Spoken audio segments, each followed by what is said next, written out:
और सारा नदी में तब्दील हो गया जी। पूरा का पूरा गांव बह गया जी। दिल्ली, पंजाब, हरियाणा, लुधियाना, गाजियाबाद, फरीदाबाद, सोनीपत, पानीपत, चेन्नई, मुंबई, बेंगलोर, पुणे, महाराष्ट्र, लेह लद्दाख, जम्मू, श्रीनगर।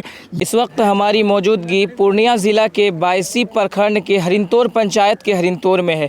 ये तमाम लोग हैं जो इकट्ठा हैं और पूरे गांव के लोग इस जगह पर आए हुए हैं। बाढ़ और सैलाब आने से गांव में हलचल मची हुई है और एक भय का माहौल बना हुआ है।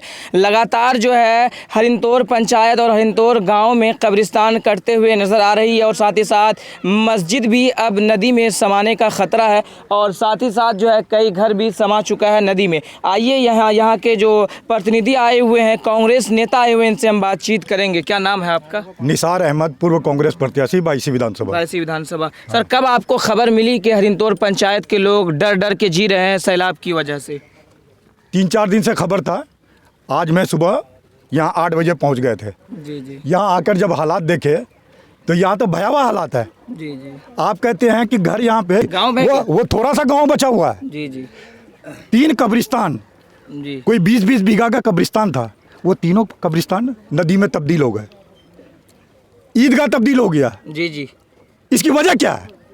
ये सैलाब है असल वजह? नहीं, यहाँ सैलाब का पानी नदी उधर से सीधा उधर चला जाता था। जी। थोड़ा सा धार बना था। वो जो बंडाल बनाते हैं वो लोग, शुरू में वो मजबूत बंडाल नहीं बनाए थे। वो बंडाल बांस का और मकई का भुट्टा का कहीं बंडाल बनता है, वो मजबूत काम होता है। तो आज ये नौबत नहीं आती। हमारी सरकारें तब नहीं मजबूत काम करती है जब चीज़ें आसान होती हैं।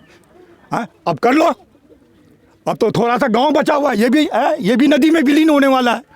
मैंने एग्जीक्यूटिव से बात किया है, सांसद साहब जावेद साहब से अभी बात किया, यहाँ का सारा हालात बताया मैंने।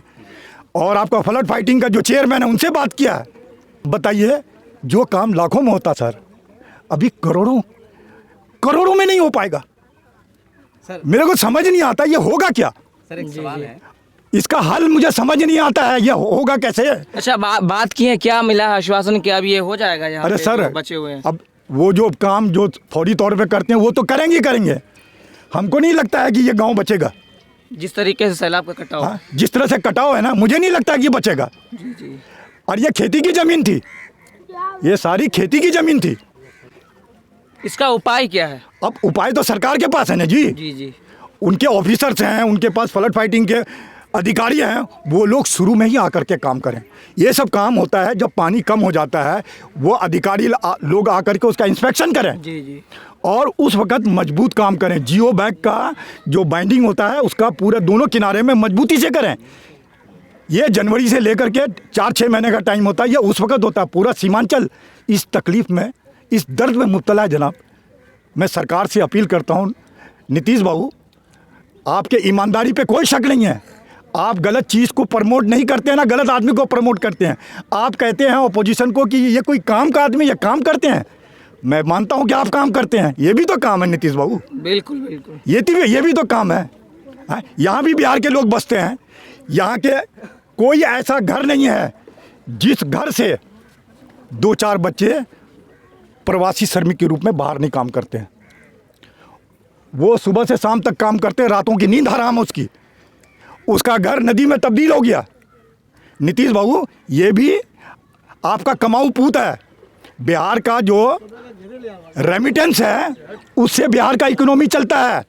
इस इलाके का 4 जिला का भी इकोनॉमी, यहाँ के बच्चे प्रवासी श्रमिक काम कर करके पैसा भेजते हैं। मैं पिछले बाइट में भी कहा था, कोई ऐसा पंचायत नहीं होगा जिस पंचायत से 200-250 करोड़ रुपया पर महीने का इनकम नहीं भेजता। उससे यहाँ का इकोनॉमी रोटेट होता है। मरीन ड्राइव बनाया जा रहा है पटना में, नालंदा को सजाया जा रहा है, सीमांचल को क्यों सजाया? बस यही तो कहना है, ये भी तो बिहार का हिस्सा है जनाब। अगर होता तो फिर यहाँ पे इसके साथ सौतेलापन मत कीजिए। ये भी बिहार के लोग हैं, इसके दर्द को समझिए। अभी यहाँ खड़े हैं, पता नहीं कब पानी आ जाएगा, मैं नदी में विलीन हो जाऊंगा। देखो यहाँ देखो, लाइव देखिए। बिल्कुल देखिए। बच्चा सब पीछे हो जाओ। ये देखिए लाइव, यहाँ जो है कांग्रेस नेता इस जगह पे आए हुए हैं। लाइव देखिए, आपके करीब में कुछ ही देर में ये हिस्सा भी कट के नदी में समाने वाला है। जी। सर, तो सवाल है कि आपने कहा कि जो बांस का बंडाल बांधा गया था, बांस का बंडाल तो आपके ही सांसद, आपके कांग्रेस पार्टी के सांसद किशनगंज लोकसभा से थे और अभी वही बने हैं। तो क्या ये सवाल उसके ऊपर नहीं उठता है कि आपने बांस का बंडाल ही क्यों बनवाया? देखिए यहाँ नेता की बात कर रहे हैं, सांसद की बात कर रहे हैं। मेन जो अधिकारी होते हैं वो इंटेलिजेंट होते हैं, वो उसकी दूर की नज़र होती है, उनका काम है ये कि किस तरह से इसको इंस्पेक्शन कर करके ये सारा धरती जो है ये देखिए पूरा सैकड़ों एकड़ ज़मीन जो खेती की ज़मीन थी, जो ज़राई की ज़मीन थी, वो नदी में तब्दील हो गई, गांव तब्दील हो गया। यही ज़मीन हमें अन्न देता है खाने के लिए। आप इनको नहीं बचा सकते हैं। जी जी जी, इनको नहीं बचा सकते हैं तो इनको बचाइए ना जी। सर, कहने का मतलब है कि आपके जो क्षेत्रीय नेता हैं, चाहे सांसद हो, एमएलए हो, जब तक वो पार्लियामेंट में या फिर विधानसभा में जब तक वो आवाज, देखिए सांसद हो, एमएलए हो, अधिकारी हो, सरकार हो, सबको मिल कर करके ये नेतागिरी की बात नहीं है, सबको बचाना होगा। ये अवाम भारत का है। अच्छा, भरोसा कांग्रेस पर लोगों ने किया और वोट दे करके जिताया और दिल्ली भेजा, और यहाँ के लोग जो है वो दिल्ली में आराम कर रहे हैं। यहाँ के लोग नदी कटाव से भय डर सा महसूस कर रहे हैं। मैं भी तो दिल्ली से यहाँ आया हूँ। जी जी जी। आप जो कहते हैं आराम करते हैं, मेरे घर में भी 20 फुट बाई 20 फुट का एसी रखा हुआ है। जी जी। मैं वो छोड़ करके आप लोगों के पास आया हूँ।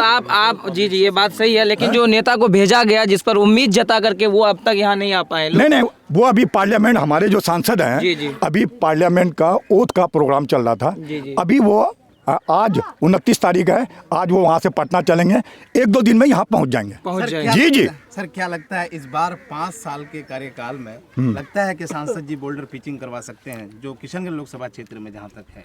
ये सांसद जी भी करवाएंगे, सभी नेता का सपोर्ट का जरूरत है। यहाँ नेतागिरी नहीं होना चाहिए, यहाँ लोग तबाह हो रहे हैं। जी जी। यहाँ हम नेतागिरी करने नहीं आए जनाब, यहाँ लोगों का तकलीफ देखने के लिए, दूर करने के लिए मैं शासन, प्रशासन, सरकार सबसे मैं विनती करता हूँ, भगवान के वास्ते, खुदा के वास्ते इस एरिया को बचा लीजिए। बिल्कुल बिल्कुल। बस ये नेतागिरी नहीं कर रहे हम।